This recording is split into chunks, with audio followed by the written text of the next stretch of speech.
በስመ አብ ወወልድ ወመንፈስ ቅዱስ አሐዱ አምላክ አሜን። የተወደዳችሁና የተከበራችሁ የጌታችን የመድኃኒታችን የኢየሱስ ክርስቶስ ቤተሰቦች፣ የእመቤታችን የቅድስት ድንግል ማርያም ወዳጆች እንደምን ሰነበታችሁ? እንደምንስ አላችሁ? የክርስቶስ ሰላምና ፍቅር የድንግል ማርያም አማላጅነትና እናታዊ መከታነት ከሁላችን ጋር ይሁን፣ አሜን። ዛሬ የምንመለከተው ኃይለ ቃል የሕይወት ትርጉም ሲጠፋ በሚል ርዕስ ሲሆን መነሻችንም በነቢዩ ኤርምያስ መጽሐፍ ምዕራፍ 29 ቁጥር 11 ላይ የሚገኘው አምላካዊ ቃል ነው። ቅዱስ ቃሉ እንዲህ ይላል: ለእናንተ የማስባትን ሐሳብ እኔ ያውቃለሁ፣ ፍጻሜና ተስፋ ሰጣችሁ ዘንድ የሰላም ሐሳብ ነው እንጂ የክፉ ነገር አይደለም ይላል ጌታችን መድኃኒታችን ኢየሱስ ክርስቶስ ኤርምያስ 29 ምዕራፍ 29 ቁጥር 11 ላይ።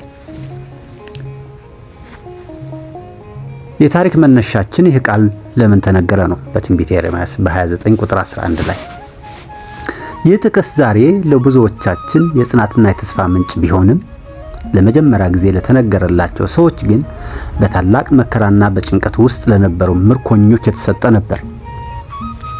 የታሪኩ መነሻ እንዲህ ነው። የእስራኤል ልጆች በኃጢአታቸውና ከአምላካቸው በመራቃቸው ምክንያት በናቡከደነፆር ወረራ ተፈጸመባቸው። ቤተ መቅደሳቸውን ፈርሶ አገራቸው ተቃጥላ ወደ ባቢሎን በምርኮ ተወሰዱ። በባቢሎን የነበሩት ምርኮኞች ተስፋ ቆርጠው ነበር። ከተስፋ ውጭ ሆነው ነበር። እግዚአብሔር ረሳን፣ ከእንግዲህ ሕይወታችን ትርጉም የለውም፣ በባዕድ አገር ልንሞት ነው በሚል ሐዘን ተውጠው ሳለ በጣም በከባድ በሐዘን ተውጠው ሳለ በዚያ በምርኮ መካከል ሐሰተኛ ነቢያትም ተነሱ። እነዚህ ሐሰተኛ ነቢያት በሁለት ዓመት ውስጥ ትመለሳላችሁ፣ ምንም አትሆኑም በማለት የሐሰት ተስፋ ይሰጡ ነበር። ነገር ግን በክርስቶስ ዘንድ እውነተኛው መልእክት ከነቢዩ ኤርምያስ ዘንድ መጣ። ኤርምያስ የላካላቸው ደብዳቤ ግን ቶሎ ትመለሳላችሁ የሚል ሳይሆን በዚያ ቤት ስሩ፣ ተቀመጡ፣ ልጆችም ውለዱ፣ ለምትኖሩባት ከተማ ሰላም ጸልዩ፣ ምክንያቱም በዚያ 70 ዓመት ትቆያላችሁ የሚል ነበር። ይህ ለምርኮኞቹ በጣም አስደንጋጭ ነበር። 70 ዓመት ማለት አንድ ሙሉ ትውልድ በስደት ያልፋል ማለት ነው። በትውልድ አገራቸው መኖር የተመኙት ሰዎች በባዕድ አገር ለ70 ዓመት መቆየት የሞት ያህል ክብዷቸው ነበር። 70 ዓመት ይቆያሉ ተብለው የሕይወት ትርጉም የጠፋባቸው አምላካቸው የተዋቸው የመሰላቸው በዚያ ሰዓት ነበር። 70 ዓመት ሙሉ በስደት ትኖራላችሁ ሲባሉ በነቢዩ ኤርምያስ የተገለጸ ነው። በክርስቶስ ዘንድ ግን እንዲህ የሚል ቃል መጣ: ሐሳቤን እኔ ያውቃለሁ። ምንም እንኳን አሁን ያላችሁበት ሁኔታ የጨለመ ቢሆንም፣ ምንም እንኳን መንገዱ ረጅም ቢመስልም፣ መጨረሻው ግን ፍጻሜና ተስፋ ነው። ይህ ቃል የተነገረው በስደት በውርደትና በልቅሶ ውስጥ ለነበሩ ሰዎች ነው። የሰላም ሐሳብ ነው እንጂ ክፉ አይደለም ሲል አሁን የምታሳልፉት መከራ እንኳን ለጥቅማችሁና ለተግሳጻችሁ እንጂ ለጥፋታችሁ አይደለም ማለቱ ነበር። ይህ ነበር። 2 ከስነ ልቦና አንጻር ስንየው ምንድነው ተስፋ መቁረጥ? በህይወቴ የህይወት ትርጉም ባዶ ሲሆን ምንድነው የምሰራው? ምንድነው እያረኩት ያለሁት? ጥቅሙ ምንድነው? ገንዘብ አለኝ ምንድነው? ስልጣን አለኝ ምንድነው? ዝና አለኝ ምንድነው? ልጆች ወልጃለሁ ምንድነው? ይህ ዓለም ምንድነው ትርጉሙ? ምንም አይደለም ብሎ ትርጉም ሲጠፋ እያንዳንዱ ትርጉም የሚጠፋበት ጊዜ አለ። ትርጉም ማንሰጠው ትርጉም ማይሰጠን ነገር ይሆናል። በሰው ልጅ ስነ ልቦና ውስጥ ትልቁ ህመም የትርጉም ማጣት ነው ይባላል። ይሄ ኤክስቴንሻል ቫኩም ይባላል በስነ ልቦናው ዓለም። አንድ ሰው የሚበላው ቢኖረውም የሚለብሰው ቢኖረውም ስልጣንና ዝና ቢኖረውም እንኳን ለምን ኖራለሁ ለሚለው ጥያቄ መልስ ካጣ ህይወቱ ባዶ ትሆንበታለች። ለምንድነው የምኖረው ካለው በቃ ህይወቱ ባዶ ትሆንበታለች። በዘመናችን ለብዙ ሰዎች ድብርት፣ ዲፕሬሽንና ጭንቀት መንስኤ የሚሆነው ይህ ትርጉም ማጣት ነው። የትርጉም ማጣት መንስኤ በጣም ከፍተኛ የድብርት ምንጭ ነው። ስነ ልቦና ምሁራን እንደሚሉት ሰው ትርጉም ያለው መከናት ሊሸከም ይችላል። ትርጉም የሌለው ደስታን ግን ሊሸከም አይችልም። ለምሳሌ አንዲት እናት የምጥን ስቃይ የምትታገሰው ከስቃያዋ በኋላ የምታቅፈው ልጅ ትርጉም ስለሚሰጣት ነው። አንድ ተማሪ እንቅልፍ አጥቶ የሚያጠናው ትምህርቱ ለወደፊት ህይወቱ ትርጉም ስላለው ነው። ነገር ግን ስቃዩ ለምን እንደሆነ ካላወቀ፣ የህይወቱ አቅጣጫ ካልታወቀው የሰው ልጅ መንፈስ ይሰበራል። በጌታችን በኢየሱስ ክርስቶስ ዘንድ ግን ህይወታችን ድንገታዊ ክስተት አይደለም። ብዙ ጊዜ ስነ ልቦናችን የሚጎዳው ሁኔታዎችን መቆጣጠር ስንፈልግና ስንሸነፍ ነው። በነቢዩ ኤርምያስ ምዕራፍ 29 ቁጥር 11 ላይ ግን ሐሳቤን እኔ ያውቃለሁ በማለት የህይወታችንን መሪ ወደ ጌታችን መድኃኒታችን ኢየሱስ ክርስቶስ እንድንሰጥ ያሳስበናል። እኛ የማናውቀው እርሱ ግን የሚያውቀው ትልቅ ስዕል አለ። ስነ ልቦናዊ ሰላም የሚገኘው እኔ ባላውቀውም የሚያውቅልኝ አምላክ አለ ብሎ በማመን ሲቻል ብቻ ነው። እኔ ባላውቀውም የህይወት ትርጉም ይህ የሆነ ትርጉም የሚያቅልኝ ግን አንድ ኃይል፣ አንድ ጌታ፣ አንድ አለ የሚያቅልኝ ጌታ እግዚአብሔር አለ ብሎ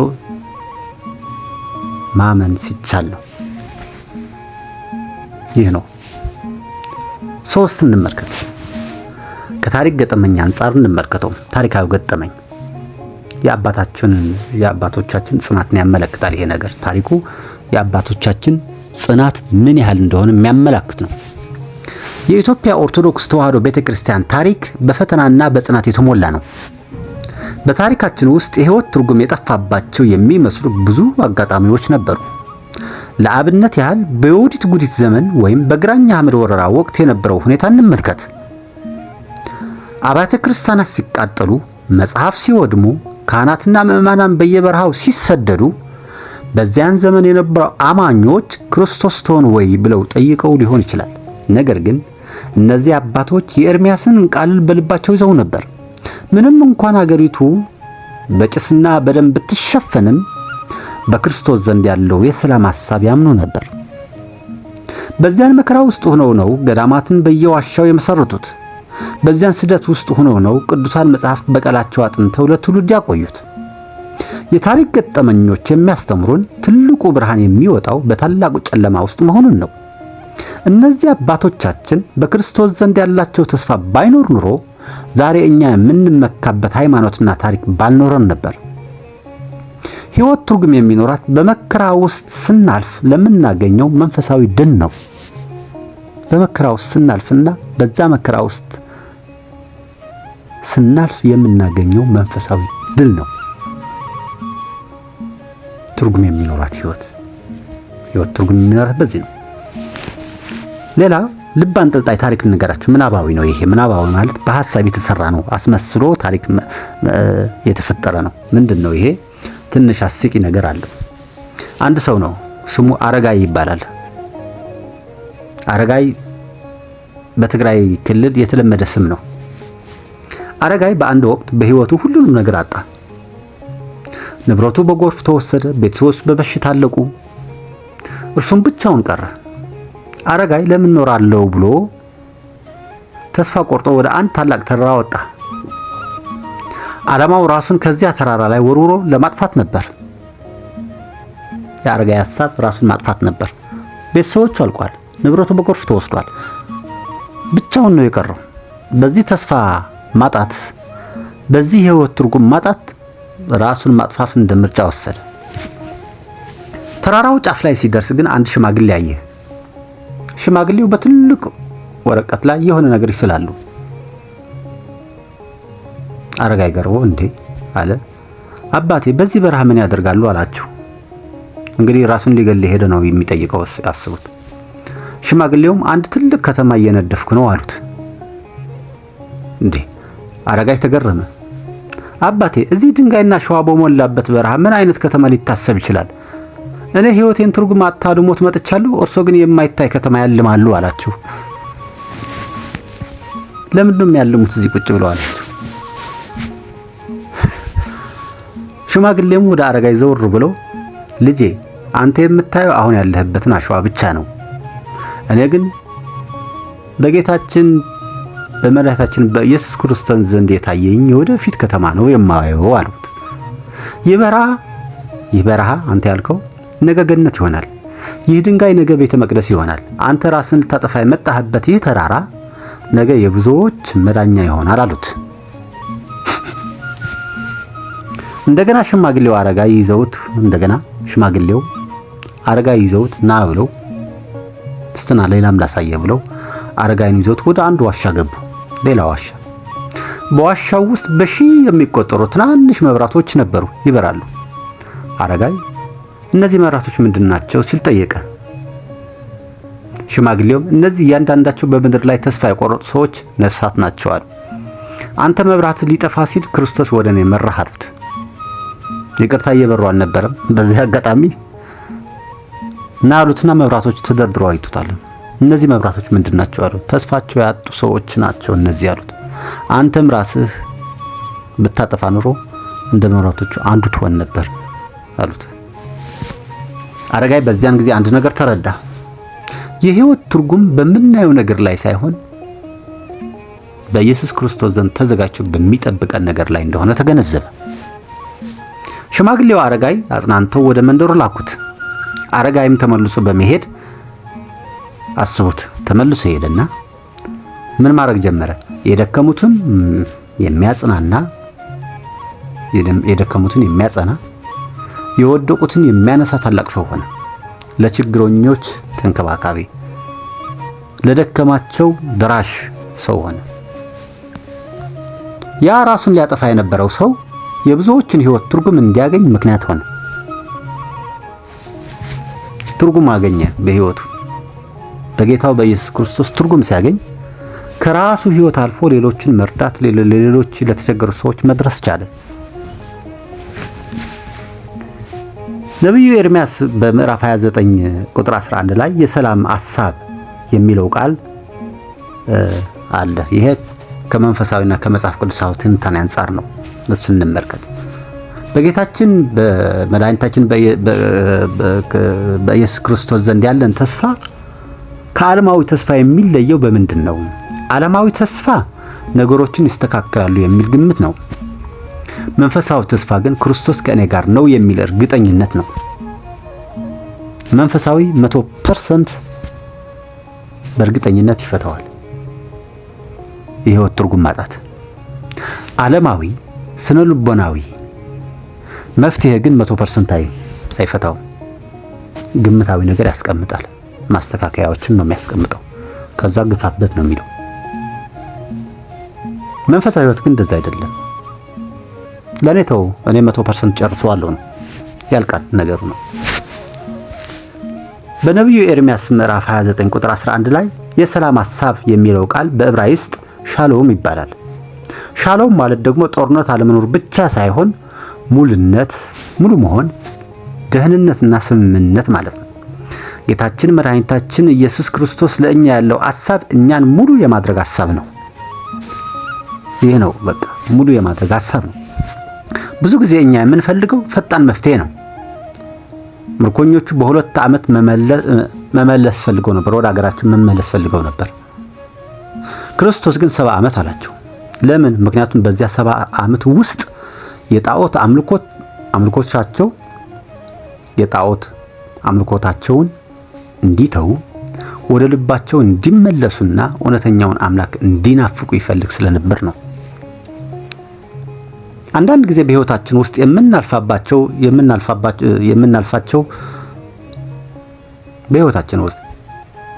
የምናልፍባቸው ረጅም የጭንቀት ዓመታት ክርስቶስ ለእኛ ካለው ትልቅ ዓላማ ጋር የተያያዙ ናቸው። ፍጻሜና ተስፋ የሚለው ቃል ደግሞ እግዚአብሔር በታሪካችን ውስጥ የመጨረሻውን ቃል የሚናገር እሱ መሆኑን ያሳያል። ሰዎች አበቃለት በሚሉበት ቦታ ክርስቶስ ገና ይጀምራል ይላል። አልዓዛር በመቃብር 4 ቀን በቆየ ጊዜ ለሰዎች ፍጻሜ ነበር። በክርስቶስ ግን የትንሣኤ ተስፋ ነበር። ይህ ነው ትንሣኤ ተስፋ ነበር። የእመቤታችን የቅድስት ድንግል ማርያም ተራዳኢነት እዚህ ላይ ማለፍ የለብንም። እንመልከት እንዴት በዚህ ሁሉ የህይወት ትርጉም ፍለጋና ተስፋ መቁረጡ ውስጥ እመቤታችን ቅድስት ድንግል ማርያም ትልቅ ድርሻ አላት። እመቤታችን ተስፋ ዘለአምላክ የአማላጅነት ተስፋችን ናት። የሰው ልጅ በኃጢአት ምክንያት ትርጉም አጥቶ ከገነት ተባሮ በሞት ጥላ ስር በነበረበት ዘመን ለሰው ልጅ የህይወት ትርጉም የሆነችው መድኃኒታችን ያስገኘት እሷ ናት፣ እመቤታችን ቅድስት ድንግል ማርያም። እመቤታችን በቃና ዘገሊላ በነበረው ሰርግ ላይ የወይን ጠጁ ባለቀ ጊዜ ሰዎች ተጨንቀው ነበር። የወይን ጠጅ ማለቅ የደስታ ማለቅ፣ የክብር መጥፋት ምልክት ነበር። በዛ ሰዓት ትርጉም ለጠፋበት ጭንቀታቸው መፍትሄ የጠየቀችው እሷ ናት። ወደ ልጇ ቀርባ ወይን እኮ የላቸውም አለችው። ዛሬ በህይወታችን ተስፋ ሲቆረጥ፣ የህይወታችን ጣዕም ሲጠፋ፣ እነሆ ልጄ ሰላም የላቸውም፣ ተስፋ የላቸውም፣ ትርጉም አጥተዋል ብላ የምትለምንልን እሷ ናት። የምትለምንልን እሷ ናት። ወደ እናታችን ቅድስት ድንግል ማርያም ናት። ድንግል ማርያም በነብዩ ኤርሚያስ ትንቢት ፍጻሜ ላይ ምክንያቱም የሰላም ሐሳብ የተባለው ክርስቶስ በእሷ ማህፀን አድሮ ወደ ዓለም መጥቷልና በጨለማ ውስጥ ስንሆን እንደ ንጋት ኮከብ ትታየናለች። አይዟችሁ ልጄ ከእናንተ ጋር ነው ትለናለች። ድንግል ማርያም እናታው መከታነት የሌለው ህይወት፣ እናት እንደሌለው ቤት ባዶ ነው። እርሷ በጸሎትና በአማላጅነቷ ሁል ጊዜ ከጎናችን ትቆማለች። ስለዚህ የተወደዳችሁ ምእመናን የህይወት ትርጉም የሚጠፋ ከክርስቶስ ስንርቅ ብቻ ነው። ዓለም ትርጉም የለሽ የምትሆንብን ልትችል ትሆናለች። ትርጉም የለሽ ነህ ልትለን ትችላለች። በሽታ ተስፋ የለህም ሊልህ ይችላል። ድህነት መውጫ የለህም ሊልህ ይችላል። ነገር ግን ፈጣሪህ ኢየሱስ ክርስቶስ ለአንተ የማስባትን ሐሳብ እኔ አውቃለሁ ይልሃል። ዛሬ ተስፋ ቆረጣችሁ፣ ነገያችሁ የጨለመባችሁ፣ በቤት ውስጥ ችግር ያለባችሁ፣ በህመም የምትሰቃዩ ሁሉ ይህንን ቃል ያዙ። ጌታችን መድኃኒታችን ኢየሱስ ክርስቶስ በእናንተ ህይወት ላይ ታላቅ ሥራ አለው። ያላችሁበትን ሁኔታ የመጨረሻው ምዕራፍ አይደለም። መጽሐፍ ገና አላለቀም። መጽሐፉ ገና አላለቀም። ታላቅ ደራሲ ክርስቶስ ገና አስደሳች ምዕራፎችን ሊጽፍላችሁ ተዘጋጅቷል። በጌታችን በመድኃኒታችን በኢየሱስ ክርስቶስ ዘንድ የተናቀው ይከበራል፣ የራቀው ይቀርባል፣ የሞተው ይነሳል። በእመቤታችን ቅድስት ድንግል ማርያም አማላጅነት፣ በቅዱሳን መላእክት ተራዳኢነት፣ በቅዱሳን አባቶቻችን ጸሎት ሕይወታችሁ ትርጉም ባለው ሰላም ይሞላል። ስለዚህ በጸሎታችሁ መሃል ይህንን አረፍተ ነገር ይህንን የጸሎት አንቀጽ ብታካቱ እጅጉን ሰላሙን ወይም ትርጉም ያለውን ሕይወት ትመራላችሁ ማለት ነው። እንዴት? ይህንን ጸሎት በየቀኑ በጸሎታችሁ መሃል ስታካቱት ነው።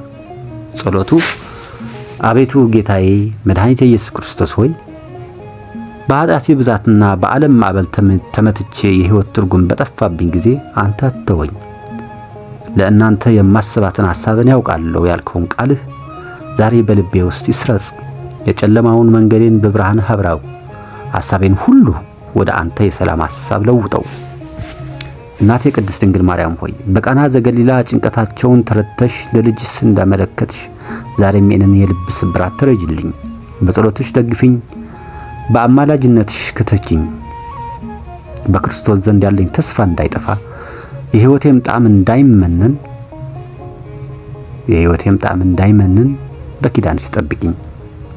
አቤቱ ጌታዬ ሆይ ፍጻሜን አሳምርልኝ፣ ተስፋዬንም በትንሣኤህ አድስልኝ እስከ ዘላለም ድረስ አሜን። ወስብሐት ለእግዚአብሔር ወለወላዲቱ ድንግል ወለመስቀሉ ክቡር አሜን።